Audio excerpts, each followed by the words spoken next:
কৃষিকাজ অনেক কষ্টের কাজ। কৃষি কষ্টের কাজ বলেই প্রতি বছর কৃষকের সংখ্যা কমছে। কৃষক ভাইয়েরা যে পরিশ্রম করে, যে কষ্ট করে চাষাবাদের সাথে যুক্ত আছে, আমরা কি সেভাবে তাদের সম্মান করতে পারি? সম্মান তো পরের কথা, তাদের উৎপাদিত পণ্যের যে দাম, সেই দামটাই তো তারা পায় না। যাই হোক, এখন ডিসেম্বর মাস, কৃষক ভাইয়েরা ধানের চারা রোপণ করছে। পুরো মাঠ জুড়ে তাদের শ্রম দেখা যাচ্ছে। তারা সারিবদ্ধ হয়ে, জোটবদ্ধ হয়ে কষ্ট করে ধানের চারা রোপণ করছে। যে মানুষ জীবনে একবার হলেও ধানের চারা রোপণ করছে, এই দৃশ্য দেখে তারও মনে হবে সেও যদি লাগাতে পারতো। এখন যে ধানের চারা রোপণ করা হচ্ছে, এটা কিন্তু আরো আগেই লাগানো হয়েছিল, যেটাকে আমাদের এলাকায় বলে বিসলা, কিন্তু আপনাদের এলাকায় কি বলে সেটা আমি জানি না। কমেন্ট বক্সে আপনারা জানিয়ে দিবেন আপনাদের এলাকায় এটাকে কি বলা হয়।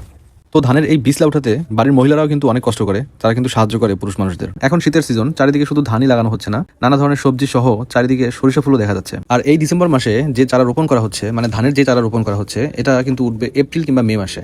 মানে ধান পাকবে এপ্রিল মাসে। তখন আবার চারদিকে শুধু ধান পাকার ঘ্রাণ থাকবে, মাঠ ভর্তি তখন ধানের ঘ্রাণ থাকবে, পাকা ধানের ঘ্রাণ থাকবে। কৃষির পুরো প্রসেসটাই আসলে কষ্টের। তো আমরা চাই আধুনিক কৃষির মাধ্যমে কৃষকের কষ্ট আরো কমে যাক। আজকে কৃষি নিয়ে একটা ভিডিও আপলোড করলাম। আপনাদের সাপোর্ট পেলে কৃষি নিয়ে আরো ভিডিও আপলোড করব।